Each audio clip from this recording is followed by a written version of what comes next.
नमस्कार साथियों, दृष्टि आईएएस के यूट्यूब चैनल पर आप सभी का स्वागत है। मैं हूं अजय और आज के एडिटोरियल एनालिसिस में बात करेंगे इंडियन इकोनॉमी की।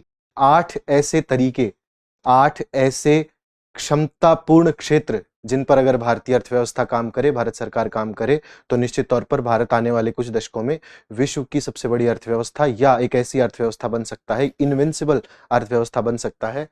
मॉर्गन स्टैनली रिपोर्ट का हवाला देते हुए आज के एडिटोरियल में प्रताप भानु मेहता जी लिखते हैं, जो कि कंसल्टिंग कंट्रीब्यूटिंग एडिटर हैं द इंडियन एक्सप्रेस के। वो बताते हैं मॉर्गन स्टैनली रिपोर्ट के हवाले से कि कौन से 8 ऐसे क्षेत्र हैं जहां पर भारत को काम करने की आवश्यकता है और अगर उन पर काम किया जाता है तो निश्चित तौर पर भारतीय अर्थव्यवस्था आने वाले कुछ सालों में बहुत अच्छी स्थिति में पहुंच सकती है। कुछ आंकड़े हैं मॉर्गन स्टैनली रिपोर्ट के। इस रिपोर्ट का नाम है Indian economic boom, India economy boom 2031, ये इस रिपोर्ट का नाम है।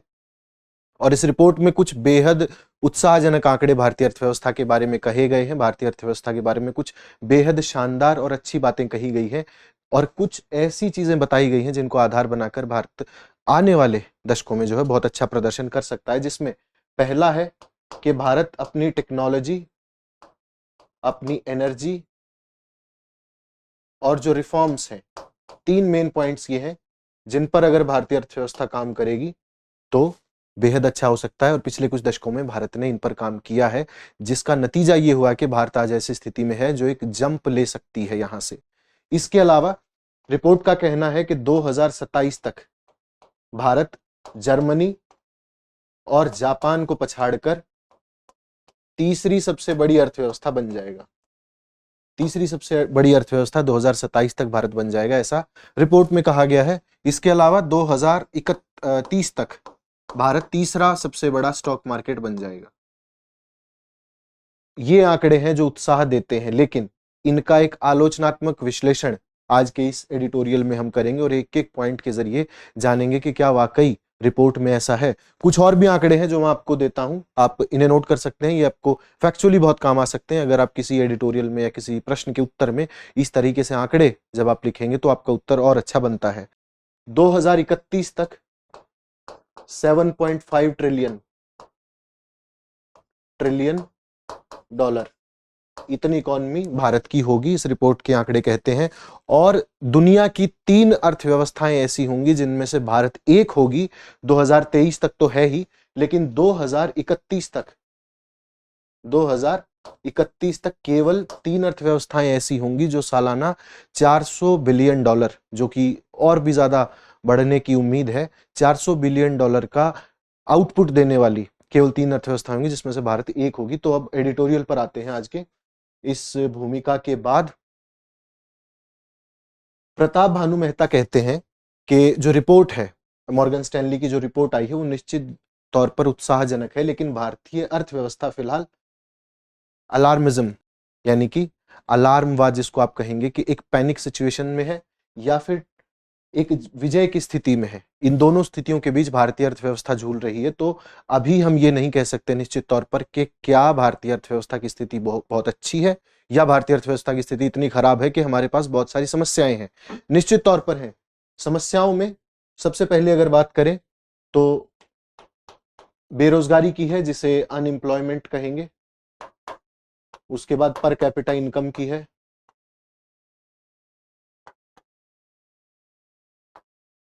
इसके बाद बहुत सारी ऐसी जो भारतीय अर्थव्यवस्था की समस्याएं हैं उनको आप लिस्ट कर सकते हैं, जो अभी हम डिस्कस करेंगे इस एडिटोरियल एनालिसिस में। तो क्या क्या समस्याएं हैं भारत की? तो प्रताप भानु मेहता कहते हैं कि भारतीय अर्थव्यवस्था की समस्याएं हैं, निश्चित तौर पर हैं, लेकिन अगर वो समस्याओं को दिखाएंगे कैसे कि वाकई समस्याएं हैं, तो समस्याएं अगर आप मॉर्गन स्टैनली की जो रिपोर्ट है उसको और सीएमआई की जो रिपोर्ट है, यानी कि centre for monitoring Indian economy है, अगर इन दोनों की रिपोर्ट्स को अगर आप देखेंगे तो आप पाएंगे कि एक रिपोर्ट भारत में बेहद शानदार नतीजे दिखाती है और दूसरी रिपोर्ट कहीं ना कहीं बहुत सारे ऐसे पॉइंट्स भी लेकर के आती है जो चिंताजनक है भारतीय इकोनॉमी के लिए। तो इसमें अगर हम देखेंगे तो ना तो उत्साहित होने की आवश्यकता है और ना ही बेहद दुखी होने की आवश्यकता है। जैसा कि टाइटल है, ब्लूम वर्सेस ग्लूम, यानी कि क्या भारतीय इकोनॉमी जो है वो ब्लूम कर रही है या हमें निराश हो जाना चाहिए, ग्लूमी कंडीशन में आ जाना चाहिए, ऐसा कुछ भी नहीं है। कुछ ऐसे फैक्टर्स हैं जिन पर अगर हम काम करेंगे तो बेहद आगे जा सकते हैं, अगर हम उन पर काम नहीं करेंगे तो आने वाले दशक भारत के लिए बेहद चिंताजनक हो सकते हैं। उन फैक्टर्स की बात करेंगे, ऐसे 8 पॉइंट्स की हम बात करेंगे इसमें कैटेगोरिकली कि कौन कौन से पॉइंट्स पर भारतीय इकोनॉमी कमजोर है, कौन से पे बेहद अच्छी है। तो इसमें ये आगे कहते हैं कि अगर आप सीएमआई की रिपोर्ट और मॉर्गन स्टैनली की रिपोर्ट को रखेंगे आजू बाजू तो आपको ये सारा फर्क दिख जाएगा। कैसे दिखेगा? भारतीय अर्थव्यवस्था में बेहद समस्याएं हैं, चुनौतीपूर्ण है, लेकिन उन पर काम करना पड़ेगा। और भारतीय अर्थव्यवस्था के 8 ऐसे पॉइंट्स हैं जिन पर अगर काम करें तो भारत आगे जा सकता है। वो 8 पॉइंट्स कौन से हैं? तो अगर समस्याओं को देखेंगे तो प्रताप भानु मेहता जी कहते हैं कि भारतीय अर्थव्यवस्था का मूल्यांकन करना पोस्ट फैक्टो है, कि हम तब संभलते हैं जब चीजें हो चुकी होती हैं, हम तब नहीं संभलते जब चीजें होने वाली होती हैं। हम रिएक्टिव हैं, प्रोएक्टिव नहीं है, ये वो कहना चाहते हैं। और ग्रोथ जो है वो बहुत सारे संयोजनों का, बहुत सारे जो संयोग हैं उनका एक मिलन होता है। कैसे? कि अगर मान लीजिए कहीं ऑफशोरिंग हो रही है किसी कंपनी की और भारत में आइडियल कंडीशंस हैं उस कंपनी के लिए, तो वो कंपनी निश्चित तौर पर भारत आएगी, इससे इकोनॉमिक ग्रोथ होगी भारत की, ये वो कहना चाहते हैं यहाँ पे। इसके बाद वो कहते हैं कि समस्याएं हैं लेकिन हम आशावादी होंगे इस मामले में। हम आशावादी होकर ये मानेंगे कि नहीं, भारतीय अर्थव्यवस्था की कमजोरियां कम हैं, अच्छाइयां ज्यादा हैं। और अब हम देखेंगे कि कौन कौन सी ऐसी चीजें हैं जो भारतीय अर्थव्यवस्था को आगे बढ़ा सकती हैं। 8 ऐसे पॉइंटर्स इसमें हम डिस्कस करेंगे। पहला पॉइंटर जो है इंफ्रा, ये हम नोट करते चलेंगे, आप भी नोट कर लीजिए। अगर इन 8 पैरामीटर्स पर हम बात करेंगे तो बेहद आसानी होगी। पहला है भारत का इंफ्रा, उसमें फिर पर्टिकुलर पॉइंट्स हैं जिनको एक एक करके देखते चलेंगे, डिस्कस करते चलेंगे। दूसरा है ग्रीन एनर्जी ट्रांजिशन, दूसरा एनर्जी है। उसके बाद तीसरा है मैन्युफैक्चरिंग ऑप्टिमिज्म, यानी कि भारत में जो विनिर्माण हो रहा है, उद्योगों की जो स्थिति है उसको कहते हैं ये मैन्युफैक्चरिंग। ठीक, यहां मैन्युफैक्चरिंग है। चौथे में ह्यूमन कैपिटल को वो रखते हैं कि भारत में जिस प्रकार से विकास हो रहा है ह्यूमन कैपिटल का, भारत में पढ़े लिखे लोग हैं या वो पढ़ना चाहते हैं या वो ट्रेंड होना चाहते हैं, तो वो जो ह्यूमन कैपिटल है वो भारत के बेहद काम आ सकता है, भारत के विकास में बहुत काम आ सकता है। उसके बाद है डोमेस्टिक डिमांड,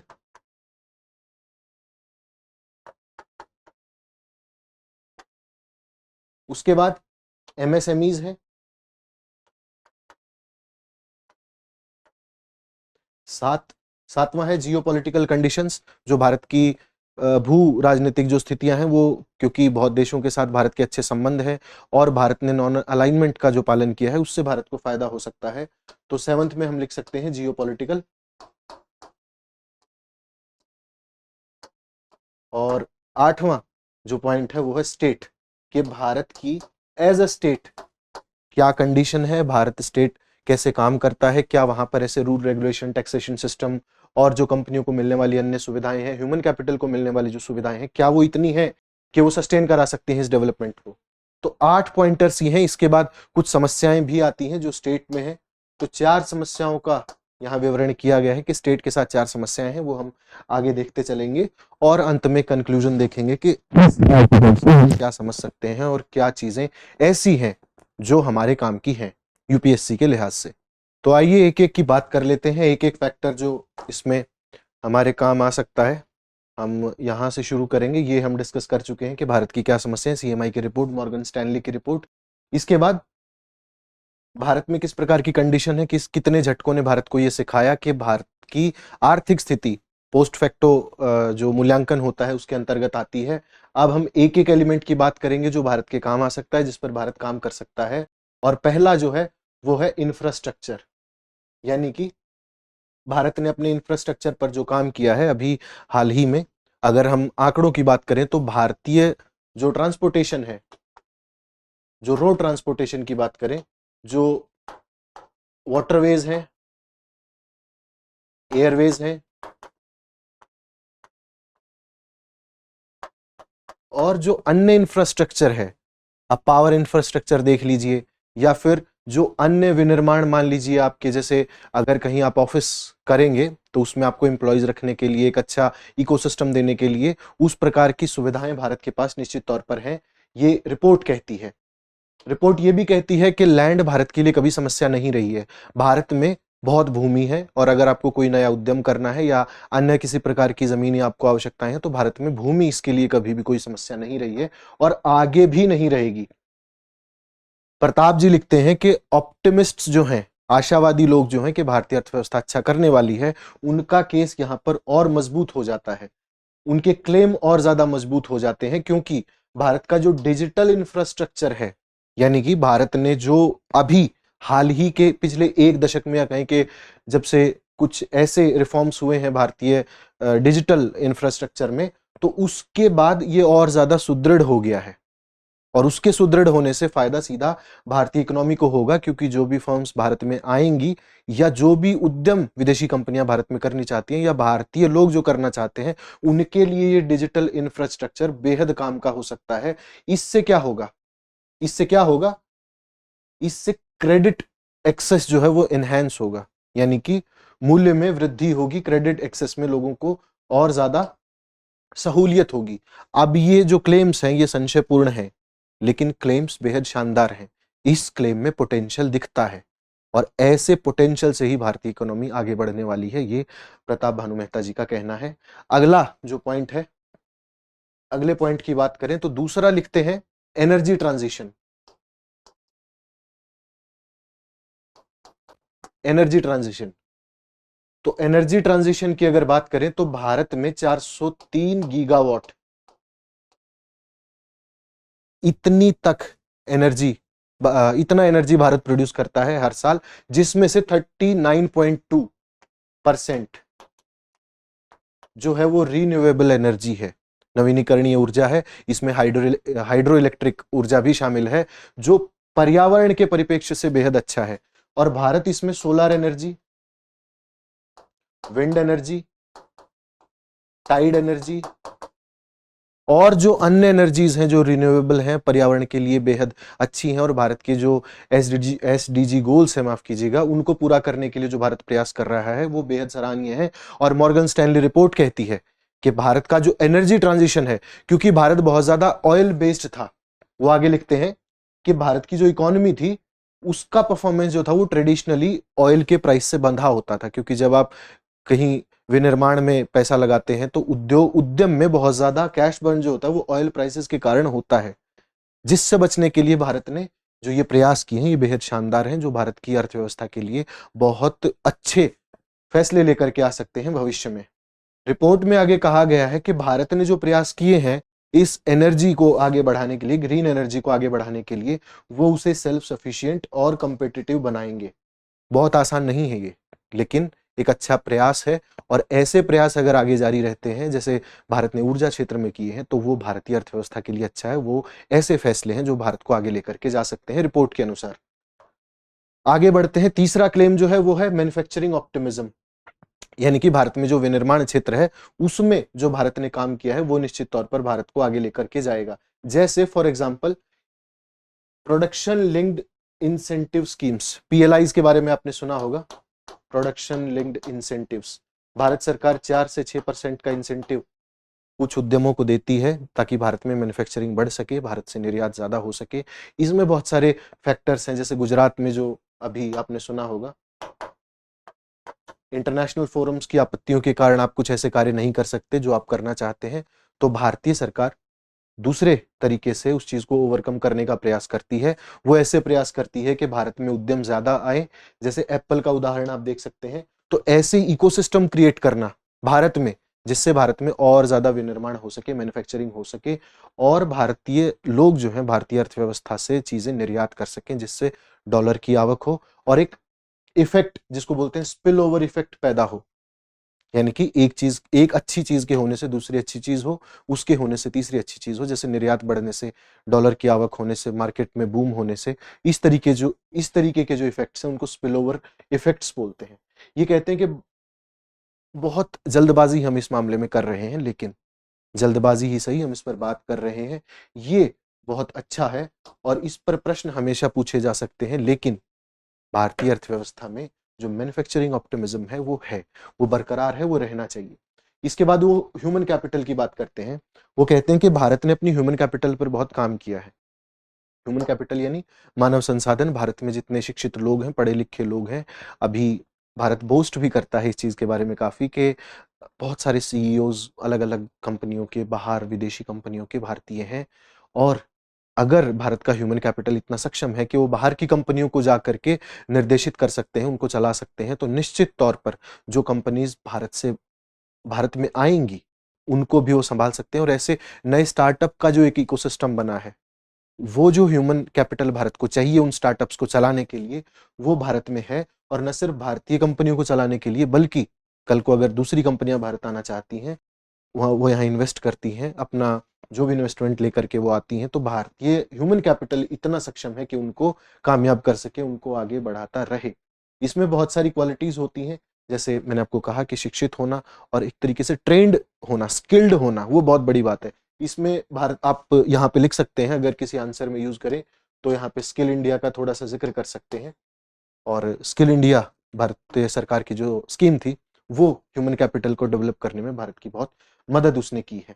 तो एक उभरती हुई अर्थव्यवस्था के लिए आप ये कह सकते हैं कि भारत के लिए ह्यूमन कैपिटल जो है वो कभी एक समस्या नहीं रहा है। भारत में 18 से, जो कि काम करने की उम्र आप 21 मान लीजिए, 21 से 45 वर्ष में पर्याप्त ह्यूमन कैपिटल है जो इन कंपनीज को, भारतीय अर्थव्यवस्था को सस्टेन कराने के लिए मदद कर सकता है। इसके बाद बात आती है डोमेस्टिक डिमांड की, कि भारतीय मार्केट में इतनी डिमांड है कि अगर आप जो प्रोडक्शन करेंगे उसकी खपत भारतीय मार्केट में हो जाएगी और आपको निर्यात करने की आवश्यकता नहीं है अगर आप बाहर से आ रहे हैं। और अगर इंडियन कंपनी है तो इस बात की फिक्र करने की आवश्यकता नहीं कि आपको बाहर निर्यात अगर करने को नहीं मिला तो इंडियन मार्केट में आपका जो प्रोडक्ट है वो नहीं बिक सकता। तो जो डोमेस्टिक डिमांड है, वो उन्होंने कहा कि ये एक्यूलीज हील है। भारत में एक, उसको कहा गया है कि ये एक समस्या बना हुआ था अभी तक, लेकिन अब ये समस्या नहीं है। और इस पॉइंट पर वो कहते हैं कि नहीं, भारत इसको शायद थोड़ा सा ओवर एस्टिमेट कर रहा है। और ओवर एस्टिमेशन को हमने देखा कोविड टाइम्स में। भारत में जो पर कैपिटा इनकम है वो कम है, निश्चित तौर पर कम है यूरोपीय और पश्चिमी देशों की अपेक्षा। उसके अलावा जो पुअर क्लास है या जो मिडिल क्लास है, उसकी परचेजिंग पावर की एक लिमिट है, उस लिमिट से आगे वो नहीं जा सकते। भारत ने जो कोविड टाइम्स में जो सस्टेन किया मार्केट ने, वो केवल भारत का जो इलीट क्लास, या आप उसको रिच क्लास कह सकते हैं, जो टॉप 10% है, उस क्लास ने भारतीय मार्केट को सस्टेन किया। लेकिन ऐसा तो नहीं है, क्योंकि भारतीय जो रिटेलर्स हैं या जो जिनको आप मध्यम वर्ग कह सकते हैं, उन्होंने भारतीय स्टॉक मार्केट में, जैसा कि लोकसभा में आंकड़े दिए गए थे, उन्होंने भारतीय स्टॉक मार्केट को सस्टेन कराने के लिए बहुत ज्यादा अपना योगदान दिया है। लेकिन जो प्रोडक्शन है, प्रोडक्शन को कंज्यूम करने की जहां बात आती है, वहां केवल 10% लोग थे जिन्होंने कोविड टाइम्स में, पोस्ट कोविड ये बात कर रहे हैं, वहां पर सस्टेन किया। लेकिन अब यहां पर रिपोर्ट आ जाती है। रिपोर्ट क्या कहती है? रिपोर्ट ये कहती है कि जो हाउस होल्ड इनकम डिस्ट्रीब्यूशन है, 10,000 से 30,000, यानी कि इस श्रेणी में रहने वाले जो लोग हैं, इतना मासिक कमाने वाले जो लोग हैं, वो अभी 24% है। और रिपोर्ट का ये दावा है कि आने वाले 8 सालों में ये 46% हो जाएंगे। इसका मतलब क्या हुआ? इसका मतलब ये हुआ कि जो 10 से 30 हजार के ब्रैकेट में जो लोग हैं, वो 24 से 46% हो जाएंगे। और ऐसा होने से उनकी परचेजिंग पावर बढ़ेगी, उनके पास पैसा आएगा, तो वो पैसे को खर्च करेंगे। कहाँ करेंगे? इकोनॉमी में करेंगे। और इकोनॉमी में जब इतने प्रोडक्ट्स होंगे कि आप उनको खरीद सकें, तो निश्चित तौर पर जो इन्वेस्टर्स हैं उनका कोई लॉस नहीं है। ये भारतीय अर्थव्यवस्था के लिए एक अच्छा संकेत है। अब कुछ लोग हैं जो ये कह सकते हैं, जो पेसिमिस्ट या जो ऐसे लोग हैं जो इसकी आलोचना करते हैं, वो ये भी कह सकते हैं कि ऐसा केस नहीं है, क्योंकि भारत में जो उद्यम है, जो ग्रोथ है, जो वृद्धि है, समृद्धि है, वो बेहद कैपिटल इंटेंसिव है, यानी कि उसमें पैसा बहुत लगता है। इसलिए जो डिस्ट्रीब्यूशन ऑफ मनी है, यानी कि काम करने वाले व्यक्ति के हाथ में आने वाली पूंजी उस पे पैसा लगाने वाले की पूंजी से बेहद कम हो सकती है। इसलिए ऐसा मानना कि 24 से 46% हो जाएगा तो वो पैसा भारतीय अर्थव्यवस्था में आएगा या डिमांड में आएगा वो पैसा, ऐसा कहना उचित भी है, अनुचित भी है। पेसिमिस्ट ऐसा मानते हैं कि अनुचित है, और जो ऑप्टिमिस्ट से उनका मानना है कि नहीं, उचित है। अगर 24 से 46 हो रहा है तो निश्चित तौर पर पैसा भारतीय अर्थव्यवस्था में आने वाला है। अभी पिछले जो दशक था, या जो पिछला जो बूम था भारतीय अर्थव्यवस्था का, जहां पर इस प्रकार की जो वृद्धि हुई थी डिमांड में, उसमें कहा गया कि इस ग्रोथ को एग्रीकल्चर ने सपोर्ट किया था। लेकिन उसके बाद समस्याएं भी हैं। समस्याएं कहते हैं कि क्लाइमेट अनसर्टेनिटीज जो भारत में है, उसको लेकर एक बहुत बड़ी समस्या है कि क्या वो डिमांड को बढ़ाएगी या उसको और ज्यादा कम करेगी। फिलहाल इस बात पर और ज्यादा विचार किया जा सकता है कि क्या भारतीय मार्केट में वाकई डिमांड है, क्या उसको किसी प्रकार से बढ़ाया जा सकता है। रिपोर्ट कहती है बढ़ेगी, और जो पेसिमिस्ट है उनका कहना है कि नहीं बढ़ेगी। आगे चलते हैं, अगले पॉइंट की बात करते हैं, एमएसएमईज। एमएसएमईज में अभी फिलहाल भारत में करीब 7.9 मिलियन इतने एमएसएमईज हैं, और इनका कहना है कि जो जो ये एमएसएमईज हैं, ये भारतीय अर्थव्यवस्था को सपोर्ट करेंगे, एक चेन बनाएंगे जिससे भारतीय अर्थव्यवस्था आगे बढ़ेगी। फिर भी इनका कहना है कि ये assumptions हैं, लेकिन कॉन्फिडेंट है भारत और भारतीय सरकार, और भारत के जो मार्केट्स हैं वो अभी भी बहुत कॉन्फिडेंट हैं कि एमएसएमईज ही वो हैं जो इनको एक ऐसी ग्रोथ चेन प्रदान करेंगे, जो बड़ी कंपनीज हैं उनको, उनके लिए प्रोडक्शन लाइन इस प्रकार से तैयार करेंगे कि वो और ज्यादा ग्रोथ कर सकें। इसके बाद जियो पॉलिटिक्स है, यानी कि भारत की जो स्थिति है वैश्विक स्तर पर वो ऐसी है कि उसके संबंध बहुत देशों से अच्छे हैं, कुछ देशों से अच्छे नहीं हैं, लेकिन ऐसे देशों से अच्छे हैं, और जिनके साथ खराब है उनसे भारत को अंतिम तौर पर फायदा ही होने वाला है। इसका एक एग्जाम्पल वो देते हैं चाइना का, कि अगर चाइना से कंपनीज बाहर जाएंगी वहां की कंडीशंस के कारण, तो ऑप्टिमिस्ट्स का मानना है कि वो भारत में आएंगी, और जो ये ऑफशोरिंग होगी इसका एक छोटा हिस्सा भारत को भी मिलेगा, बजाय इंडोनेशिया के या वियतनाम के, क्योंकि वहां के रूल रेगुलेशंस बिजनेस के फेवर में है, और भारत सरकार ऐसे प्रयास लगातार कर रही है कि भारत में वो सारी कंडीशंस पैदा हो जाएं जो बाहर के देशों में है। इसके अलावा उनका कहना है कि ये जो फैक्ट है ये थोड़ा सा बढ़ा चढ़ाकर कहा गया है, एग्जैजरेटेड है। क्यों? क्योंकि चाइना में अभी भी एफडीआई आ रही है, और एफडीआई जब तक आती रहेगी तो वो कहते हैं कि जब तक या तो कोई वॉर ब्रेक नहीं हो जाता, या तो वहां कोई युद्ध हो जाता है, जैसे उनकी टेंशन चलती रहती है ताइवान के साथ, जापान के साथ, और जो दक्षिणी चीन सागर है वहां पर, तो अगर वहां पर कोई युद्ध की स्थिति बनती है या वो अन्य किसी प्रकार की जियोपॉलिटिकल समस्या में उलझ जाते हैं, तब तो एक भारत के पास उम्मीद है कि जो वहां से ऑफशोरिंग होगी वो सारी कंपनीज भारत में आ जाएं। अन्यथा ऐसा नहीं है कि वहां ऐसी कंडीशंस क्रिएट हो गई हैं कि वहां एफडीआई आते हुए भी वो सारी कंपनीज भारत में आएंगी, तो या तो युद्ध की स्थिति में या कोई रेडिकल शिफ्ट ही हो जाए, कि कुछ ऐसा हो जाए कि सब कंपनीज वहां से निकल के भारत में आ जाएं, ये तभी पॉसिबल है। लेकिन जियोपॉलिटिकली भारत अभी भी उतना वेल प्लेस्ड है कि सारी कंपनीज भारत आने के लिए हिचकेंगी नहीं, एक सेकंड थॉट वहां पर नहीं देंगी। अब वो कहते हैं कि जियोपॉलिटिक्स अकेले पर भरोसा ज्यादा करना वो एक बेहतरीन ग्रोथ स्ट्रेटजी नहीं हो सकती। अगर आप सिर्फ इस बात के भरोसे बैठे हैं कि वहां कभी ऑफशोरिंग होगी, कंपनीज भारत आएंगी, वहां वॉर ब्रेक हो जाएगा तो इंडियन इकोनॉमी बूम करेगी, कंपनीज वहां से निकलेंगी, इस कंडीशन के ऊपर बैठकर, ये सोचकर कभी इकोनॉमीज नहीं चलती हैं। तो ये एक ग्रोथ स्ट्रेटजी नहीं हो सकती है। हाँ, अच्छा है अगर ऑफशोरिंग होती है, भारत में कंपनीज आती हैं, भारत के लिए अच्छा है, लाभदायक स्थिति है, लेकिन उस पर हम बेट नहीं कर सकते कि अगर ऐसा होगा तो ही हम आगे बढ़ेंगे। इसके अलावा जो आखिरी और सबसे इंपॉर्टेंट पॉइंट है वो है स्टेट। भारतीय स्टेट ने पिछले कुछ सालों में ऐसे परिवर्तन किए हैं जो बिजनेस के लिहाज से बेहद अहम है। इसके बाद भी भारत सरकार ने एक बहुत बड़ा बूम देखा है, इकोनॉमिक जो पार्टीज हैं जिसमें कंपनीज बाहर की बहुत ज्यादा है, एफडीआई है, तो वो बेहद बढ़ा, और उसके बढ़ने का एकमात्र कारण है भारतीय स्टेट, जिसकी तारीफ मॉर्गन स्टैनली रिपोर्ट में भी की गई है कि भारतीय स्टेट ऐसा काम कर रहा है कि कंपनीज भारत आ जाएं, और मैक्रो रेजीम में ऐसे चेंजेस किए हैं जो बेहद शानदार हैं। लेकिन फिर भी कुछ समस्याएं हैं, 4 समस्याएं वो गिनाते हैं कि ये 4 समस्याएं अगर भारतीय स्टेट ओवरकम कर ले तो भारत की इकोनॉमी को फायदा हो सकता है। पहला है स्टेट फाइनेंसेस। इसका क्या मतलब है? इसका मतलब है कि भारत का जो ग्रोथ है उसमें पब्लिक इन्वेस्टमेंट बहुत ज्यादा रहा है, पब्लिक इन्वेस्टमेंट बहुत ज्यादा रहा है भारत की ग्रोथ में, लेकिन उसके बाद जो एम्प्लॉयमेंट है, पब्लिक एम्प्लॉयमेंट है, जिसको बढ़ाने की सरकार लगातार कोशिश करती रहती है, सब्सिडीज जो हैं और जो ओल्ड पेंशन स्कीम्स दोबारा लागू की जा रही हैं स्टेट्स में, वो पब्लिक इन्वेस्टमेंट को रोकने का या उसको कम करने का, उसकी स्थिति कमजोर करने के लिए जिम्मेदार हो सकता है। भारतीय स्टेट को इससे निपटना पड़ेगा। पहला कारण बताया गया है फाइनेंसेस। तो फाइनेंसेस की स्थिति अगर भारत सुधारे तो अच्छा होगा। दूसरा है रेगुलेटरी फ्रेमवर्क। इसको आप लाल फीताशाही से जोड़ सकते हैं कि भारत में इतने प्रकार के रेगुलेटरी फ्रेमवर्क्स होते हैं कि आप एक फाइल लेके यहाँ दौड़ते हैं, वहाँ दौड़ते हैं, यहाँ जाते हैं, वहाँ जाते हैं, और इतने सारे रूल रेगुलेशन का आपको एक चिट्ठा पकड़ा दिया जाता है। उसके ऊपर से जो रेगुलेटरी फ्रेमवर्क है, अगर उसको भारत आसान करे, जो कि पिछले कुछ समय में भारत ने लगातार करने की कोशिश की है और किया है, तो अगर इस पर काम करे तो निश्चित तौर पर भारतीय अर्थव्यवस्था के लिए अच्छा होगा। वो उदाहरण देते हैं कि कहाँ पर रेगुलेटेड नहीं है। जैसे ई कॉमर्स मार्केट है, और जो स्वदेशी ब्रांड भारत बनाने की लगातार कोशिश करता रहता है, और जो एक बेसिक आउटलुक है ट्रेड को लेकर के, वो बहुत साफ नहीं है। तो इन सब चिंताओं की वजह से जो फाइनेंसेस की स्थिति होती है और जो रेगुलेटरी फ्रेमवर्क की स्थिति होती है, वो खराब हो जाती है मार्केट के अंदर।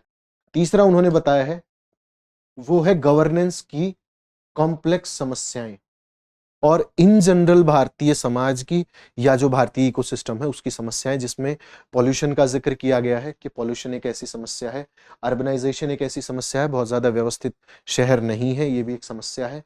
और जो एक रेपुटेशनल इफेक्ट होता है कि आपकी एक रेपुटेशन होती है, जैसे कि सिंगापुर को लेकर के है, या न्यूयॉर्क को लेकर के है, लंदन को लेकर के है, या दुनिया के तमाम ऐसे देश और शहर आपको मिल जाएंगे जहाँ की रेपुटेशन बहुत अच्छी है।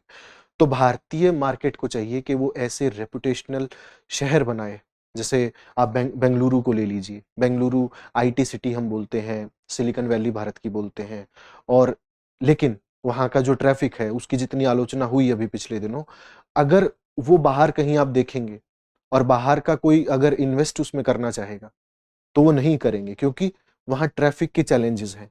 अगर एक स्मूथ रनिंग सिटी हम इन्वेस्टर्स को देंगे तो ये भारत के फायदे में होगा। ये 3 चैलेंजेस हैं।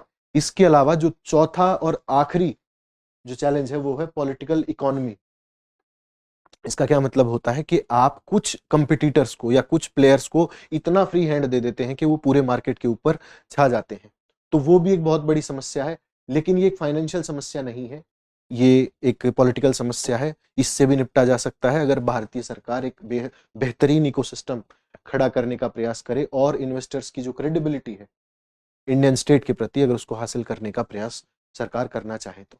इश्यूज है, बहुत सारे हैं, लेकिन ऐसा नहीं है कि उनसे निपटा नहीं जा सकता है। इन्वेस्टमेंट लाने के लिए भारतीय सरकार को लगातार प्रयास करने होंगे, और इसमें अभी ऑप्टिमिस्ट जो हैं, जो आशावादी जो लोग हैं, वो जीतते हुए नजर आ रहे हैं। मॉर्गन स्टैनली की रिपोर्ट भी यही कहती है, भारतीय अर्थव्यवस्था में इन्वेस्टमेंट के जो चैलेंजेस हैं वो संस्थागत होने से ज्यादा साइकोलॉजिकल हो सकते हैं। ये सवाल किया गया है कि क्या साइकोलॉजिकल हैं, और कुछ हद तक हो भी सकते हैं, क्योंकि भारतीय समाज से जुड़ी जो धारणाएं वेस्ट में है वो भी एक चैलेंज है भारत के लिए, उनको ओवरकम करना पड़ेगा। लेकिन फिलहाल के लिए हम ये मान सकते हैं कि अगर किसी अर्थव्यवस्था की स्थिति को देखना है तो उसके लिए फैक्ट्स पर आपको ज्यादा गौर करनी होगी, ना कि जो बाजार में बातें चलती हैं, जो भारतीय अर्थव्यवस्था के बारे में संदेहास्पद जो बातें की जाती हैं उनको न देखते हुए जो आंकड़े हैं उनको देखना चाहिए, और हाइप नहीं करनी चाहिए ब्लूम के बारे में या ग्लूम के बारे में। ना तो ज्यादा आशावादी होने की आवश्यकता है और ना ज्यादा निराशावादी होने की आवश्यकता है। सिर्फ जो फैक्ट्स हैं भारतीय अर्थव्यवस्था के बारे में वो काम आएंगे, और वो आपको भारत की एक अच्छी पिक्चर पेंट करके देंगे। तो ये था आज का एडिटोरियल एनालिसिस। आपको कैसा लगा कमेंट जरूर करें। आपकी राय, प्रतिक्रिया, सुझाव आमंत्रित हैं। देखने के लिए बहुत बहुत धन्यवाद।